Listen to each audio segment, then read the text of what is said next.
I think it's a good tour. It's gone away from the last couple of years in the fact that there's possibly an advantage for an all-rounder, maybe a definite advantage for Cadel Evans, even though he won this year. With less time trialling kilometres, he'll have more possibilities of taking minutes with more time trial kilometres. It's a tour for all-rounders, and probably that first week will be for the sprinters.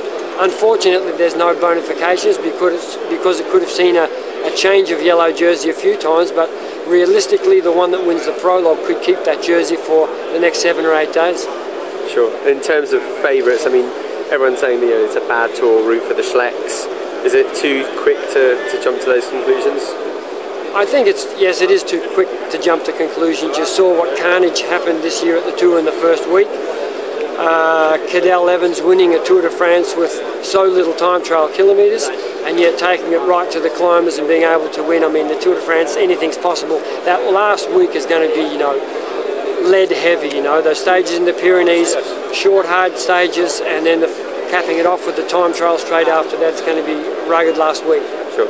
If Contador rides, where does he stand in terms of favourites? He obviously took a bit of a knock this year in the Tour, but the way he won the Giro suggests that he's not finished.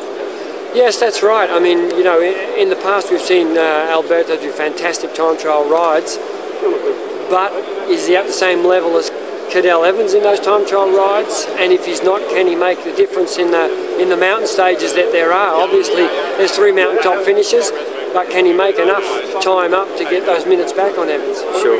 And in terms of Garmin for next year, I mean, where do you see the team's strengths lying there? Well, I think, obviously we've got Christian van der Velde and Tommy D, who are very good stage race riders.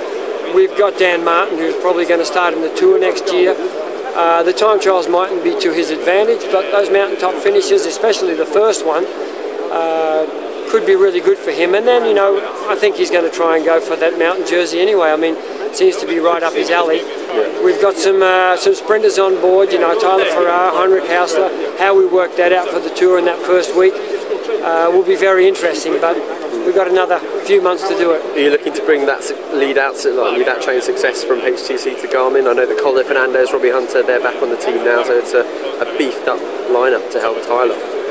Yes, it's not so much bringing that success from HTC to Garmin. I mean, they've got things in place. I mean, obviously it's going to be a new lineup, some beefed up lineup, like you said, that we're going to have to drill and execute, and see how we come up against the other lead-out trains. I mean, there's going to be some stiff competition from Sky, from Green Edge.